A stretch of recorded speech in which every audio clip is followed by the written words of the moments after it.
antara suami dan istri tidak boleh ada yang tabu, misalnya masa sih ayah harus cebokin anak, nggak boleh Pak, curang gitu ya.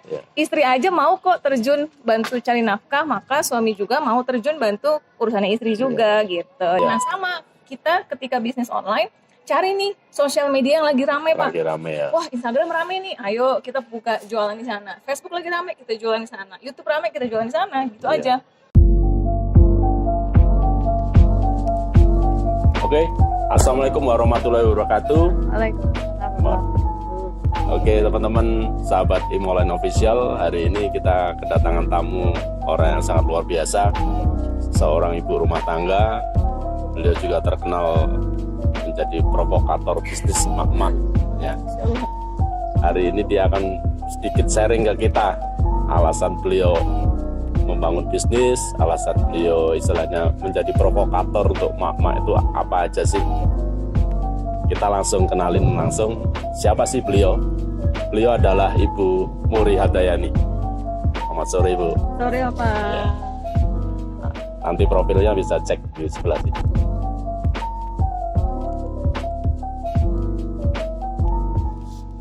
Oke teman-teman, hari ini kita langsung sharing kepada beliau. Apa sih Bu Muri alasan Ibu membangun bisnis di era sekarang saat ini? Baik, saya seorang ibu rumah tangga yang repot sama anak juga, apalagi di tengah sekolahnya di rumah ya, itu luar biasa kesibukannya. Tapi ternyata menjadi seorang ibu rumah tangga bukan berarti kita sebagai seorang perempuan secara individu berhenti berkarya Pak. Betul ya Pak ya? Satu sisi kan kadang ada orang yang gini, udah disekolahin tinggi-tinggi sampai sarjana tapi cuma di rumah aja gitu ya. Padahal tugas utama di rumah juga berat banget kan, karena harus mendidik anak-anak gitu. Betul. Terus yang kedua pasti dong ingin berkarya, ingin ada manfaat untuk sosial, ada manfaat untuk agama dan negara gitu. Nah dari situ ternyata nggak perlu keluar rumah Pak, apalagi dengan era online seperti sekarang ini, bisa kok di rumah berkarya dan itu difasilitasi dengan teknologi yang sangat familiar dengan kita, yaitu dengan smartphone yang kita miliki itu sudah sangat bisa sekali untuk teman-teman berkarya. Bisa mulai dari hobi, bisa juga kondisi kepepet Pak. Kalau saya kepepet Pak, kalau saya kepepet nih gitu ya, kepepet pengen punya rumah sendiri, kepepet pengen punya income sendiri, kepepet pasti manusia punya banyak keinginan gitu ya. Dari kepepet yang kebutuhan pokok sampai kepepet yang ingin mengejar impian. Nah dari situ saya mau mewujudkan gimana caranya nih supaya saya tetap bisa mewujudkan impian-impian tapi tanpa harus meninggalkan rumah. Nah dari situlah saya mewujudkan itu semuanya dengan menjalankan bisnis online. Dan itu gampang banget ternyata Pak. Wow, ternyata alasannya satu, kepepet ya. Kepepet Pak. Dari kepepet itu akhirnya muncul ide. Dan ide yang Ibu Muri ini lakukan adalah bisnis online. Terus tahapan awal membangun bisnis online buat emak-emak itu bagaimana sih Bu? Tahapan awalnya, yang pertama itu pasti harus belajar. Karena rasanya, aku gaptek nih gitu ya misalnya. Aku mah lemot, aku mah nggak bisa. Memang semua orang juga lahir nggak bisa apa-apa kan gitu ya. Kita makanya belajar jalan, belajar main sepeda, belajar baca, semua belajar kok gitu. Nah, jadi ketika kita nyemplung ke bisnis online, yang sesuatu yang kita nggak bisa, gampang belajar aja gitu. Dan yang paling pertama adalah nggak perlu yang macam-macam gitu, nggak perlu pengen jadi seorang desainer, nggak perlu produksi apa. Di awal jangan main produksi. Karena produksi dengan pemasaran itu dua kepala yang berbeda dan dua kepusingan yang berbeda. Jadi fokus aja belajar di marketing. Karena bikin barang itu gampang Pak zaman sekarang. Tinggal cari rumah produksi, bikin deh. Tinggal cari orang yang jago masak, bikin. Tinggal cari orang yang bisa produksi fashion, bikin. Yang sulit adalah jualannya. Kan gitu. Jadi teman-teman yang baru mau memulai bisnis, jangan nyemplung ke produksi. Karena kalau kita nyemplung ke produksi, berarti kan harus belajar produksi juga, harus belajar pemasaran juga. Pilih salah satunya yang paling gampang yaitu pilihnya di sini dulu, karena kalau pilih produksi harus keduanya. Sedangkan kalau pilihnya penjualan ya udah kita fokus pemasaran. Tinggal cari produk-produk yang ready Pak. Kayak di Imogen kan ready tuh, nggak usah pusing mikirin value-nya, packaging-nya, mikirin keunggulannya apa, nggak usah pikirin. Yang kita pikirin adalah bagaimana memasarkan produk. Karena kalau kita udah belajar jualan, udah pinter di situ, nanti barang apa aja enak kita jualinnya Pak, udah gampang. Nah jadi belajar mulai dari jualan, mulai dari modal yang kecil dulu. Karena mikir mau bisnis, aku nggak punya modal. Padahal sebenarnya dengan menyisihkan uang belanja, ditabung-tabung 50.000 sehari gitu ya, nanti ada uang belanja dari suami, dihemat-hemat sedikit. Yang mau jajan bakso zaman sekarang kan 20.000, 25.000 gitu ya, ditabung, disimpan-simpan, sampai ada modal 300.000 misalnya. Wah itu udah bisa tuh, bisa daftar di mall berapa? Ya, Berapa 300.000 udah bisa jadi bisa ya. reseller kita. Cuma 300.000 udah bisa mulai belajar bisnis online. Jadi jangan nunggu punya uang sekian juta, jangan. Karena dengan modal yang kecil kan resikonya kecil. Resiko kehilangannya cuma 300.000 misalnya. Kalau kita di modelnya mau 5 juta, 10 juta ya akan ada resiko. Kalau bisnis itu kan siap hasil besar, resikonya besar. Nah, mulai dari yang kecil dulu, dari 300.000, belajar penjualan dulu, belajar menawarkan produk A, B, C, D, belajar komunikasi. Aslinya saya pemalu loh, Pak. Aslinya saya pemalu. Sekarang malu-maluin. Sekarang nyari duitnya adalah dengan menyemangati orang-orang biar nggak malu juga. Karena bagi saya seorang ibu rumah tangga yang benar-benar orang rumahan banget, saya jarang keluar rumah, Pak. Karena pertama karena tanggung jawab anak-anak, dan juga udahlah perempuan mah kan dalam Islam juga di rumah aja gitu. Jadi ternyata tanpa kita keluar rumah, saya bisa punya teman banyak kok. Melalui Facebook, melalui Instagram, melalui YouTube gitu. Dan di sana orang-orang kenal dengan sosok seorang Mak Muri. Kalau di online saya dikenalnya dengan Mak Muri gitu. Nah, dari Mak Muri ini kita bisa tetap berteman, kita bisa tetap menginfokan produk yang kita jual, kita bisa bertransaksi betul-betul hanya dari rumah dan hanya mengandalkan ini aja, handphone aja gitu. Enaknya kalau di pemasaran kita nggak usah terlalu mikirin modal yang terlalu ribet gitu. Misalnya mau punya brand sendiri, harus punya mesin jahit, harus punya apa-apa, nggak usah. Cukup dengan smartphone, dan smartphone-nya yang ada aja, Pak. Yang ada aja. Pasti teman-teman juga yang nonton ini kemungkinan sebagian besar 99% melalui handphone nih, nonton videonya ya kan. Nah, handphonenya kita gunakan lebih optimal lagi. Tidak hanya menjadi penonton kesuksesan orang lain. Sekarang waktu yang tepat untuk teman-teman memulai menjalankan bisnis online. Dan dengan eranya pandemi gini ya Pak, susah untuk kita makin bergerak offline. Ayo, banyak orang-orang yang juga udah terjun di dunia online. Nah, berdasarkan data Pak, orang Indonesia kan 275 juta jiwa lebih. 60%-nya itu sudah terakses dengan internet. 60%-nya. Luar biasa. Dan 60%-nya itu yang aktif di sosial media. Jadi kalau teman-teman ada yang orang Minang kan, kalau orang Minang kan di mana ada perempatan jalan buka toko, Pak.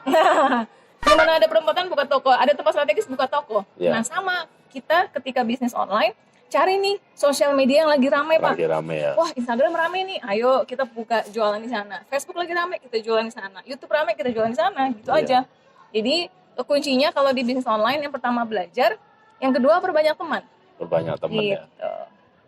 Terus untuk memulai bisnis online itu langkah pertama itu sembunyi-sembunyi apa memang ngomong ke pasangannya dulu atau gimana, Bu? Oh, gitu. Bagi seorang istri wajib nomor 1 adalah ridho suami dulu, Pak. Ridho suami wajib minta doa restu suami itu yang pertama. Betul. Kalau masih single wajib doa restu sama orang tua.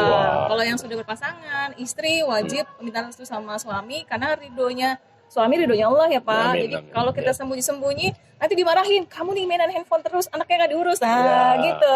Tapi kalau kita udah izin, bentar ya ada orderan, bentar ya 5 menit ya, ini ada yang nanya-nanya harga, gitu. Jadi suami memahami, dan enaknya kalau kita udah diskusi sama suami, ini tujuannya apa dan sebagainya, kita bisa itu Pak, bisa kompak antara ngurusin rumah tangga sama ngurusin anak, rumah tangga sama bisnis, nah gitu ya. Misalnya ketika saya harus ngurusin bisnis, suami pegang anak-anak. Ketika suami pegang bisnis, saya pegang anak-anak. Dan itu antara suami dan istri tidak boleh ada yang tabu, misalnya, masa sih ayah harus cebokin anak? Nggak boleh Pak, curang gitu ya. Istri aja mau kok terjun bantu cari nafkah, maka suami juga mau terjun bantu urusannya istri juga gitu. Jadi bahkan suami saya mau masak, suami saya mau ngurus anak-anak, suami saya senang beres-beres rumah gitu. Jadi gantian ketika saya pegang bisnis, suami yang menghandle yang lainnya. Ketika suami pegang kerjaan, saya yang handle lainnya gitu Pak. Terus kalau menyamakan persepsi sama pasangan tuh apa yang harus pertama kali dikatakan, Bu? Apa mungkin kita cerita kita masih punya impian belum tercapai atau apa, Bu? Mungkin Ibu punya tips-tips tersendiri gitu. Jika menyamakan visi sama suami dulu gitu ya. Jadi ya kalau bagi kami yang pertama menyamakan visi keluarga dulu Pak. Ini keluarga mau kemana sih arahnya gitu, mau dibawa kemana sih? Bagi keluarga Muslim satu-satunya visi keluarga adalah surga sebenarnya. Kalau istri bekerja beraktivitas di luar rumah dan suami nggak ridho, oh itu udah jauh dari surga namanya. Kalau suami beraktivitas, istrinya anak-anak terbengkalai, itu udah bukan surga. Jadi kalau suami dan istri sudah jelas visi keluarga kemana, baru dari situ kita tarik, oke, ini kita mau bisnis online tuh arahnya kemana. Misalnya suami ada batasan, kamu nggak boleh terlalu narsis ya, gitu ya. Kamu nggak boleh posting foto-foto yang terlalu vulgar gitu ya. Ada batas-batasan ya, kita harus terima itu gitu. Nanti misalnya gantian, kamu nggak boleh ya chatting-chatting sama yang perempuan misalnya gitu ya. Betul. Jadi kalau di saya nggak dikunci handphonenya, suami nggak dikunci handphonenya. Saya tahu password sosial media suami tahu password saya gitu misalnya. Jadi banyak keterbukaan. Saling terbuka dulu itu satu sama lain. Jadi niat yang lurus dulu untuk sebelum memulai bisnis ya Bu ya. Gitu. Dan ibaratnya kadang mak-mak itu kan takut pertama kali apa sih yang harus dilakukan di bisnis online gitu. Yang pertama kali dilakukan itu belajar yang pasti Pak. Belajar, ya? Dan gini, kalau belajar tuh jangan semua dipelajari Pak. Satu aja dulu dipelajari. Belajar satu kali, kalau buat saya belajar satu kali, prakteknya 100 kali gitu. Jadi misalnya belajar tentang Instagram, tinggal cari tutorialnya atau baca buku atau ikut pelatihan satu aja dulu. Ikut satu, kemudian praktekin berkali-kali. Sampai nanti, wah ini mentoknya apa ya, ini salahnya apa ya, sampai nanti membuahkan hasil. Karena pasti kalau ilmu hanya dikoleksi, nggak ada hasilnya juga Pak. Gitu, tanpa kita eksekusi. Dan di dunia digital marketing, itu kan algoritma itu berubah-ubah. Misalnya, fitur Instagram 3 bulan yang lalu dengan sekarang itu udah banyak perbedaan. Gitu, jadi perbanyak prakteknya. Belajarnya cukup sekali untuk bulan ini misalnya prakteknya full. Besok cari ilmu lagi, praktek lagi. Bulan ini, 3 bulan ini Instagram misalnya. Bulan depan lagi nanti Facebook, praktekin lagi. Nanti lagi YouTube, praktekin lagi gitu. Terus kalau bisnisnya udah mulai jalan, uangnya itu enaknya untuk kebutuhan sehari-hari atau untuk memperbesar modal lagi di bisnisnya Bu? Oke. Nah ini juga biasanya yang menjadi kendala ibu-ibu ya. Barangnya habis, uangnya habis. Gitu tuh Bang Adela Pak. Kenapa ya? Kok kayaknya orderan aku banyak nih ya, jualan sarang walet, jualan ini gitu ya. Kok habis ya gitu. Karena begitu ada orderan kan posting nih Pak di Instagramnya, maksudnya mau ngiklan. Begitu ngiklan, ada iklan baju Pak. Belanja, beli baju. Baru ada yang order ke kita, belanja maka. Jadi antara uang bisnis sama uang pribadi dicampur. Itu kunci dasar dari permasalahan keuangan bisnis untuk pemula. Jadi rekening pribadi dengan rekening bisnis harus dipisah Pak. Rekening bisnis dan pribadi dipisah. Nah kan suami itu kan tugasnya memberikan nafkah. Jadi apa yang didapatkan dari bisnis online itu disimpan aja. Putar lagi modalnya, putar lagi. Terus gimana kalau misalnya dengan kondisi pandemi gini uang dari suami kurang? Boleh diambil, tapi ada batasnya. Jadi saya sebagai pemilik bisnis, saya menggaji diri saya sendiri Pak. Misalnya berapa nih kebutuhannya? Mau 2 juta misalnya sebulan. Maka kita boleh ambil uang dari bisnis sebagai jatah kita kerja. Kan kita kan kerja posting, pemasaran, penjualan. Kita dibayar tuh 2 juta. Nah tapi itu 2 juta diambil dari bukan modalnya habis. Dilihat dulu dari income kita nih per bulan. Cash flow-nya ya. Jadi oke nih gaji kita 2 juta sebulan. Buat bayar listrik, internet dan sebagainya berapa? Berarti kita harus punya omset berapa? Nah, jika tercapai omset itu berarti kita dapat gaji itu 2 juta. Gitu. Nah, kalau udah budgetin 2 juta, jangan lebih jajannya. Gitu. Tahan.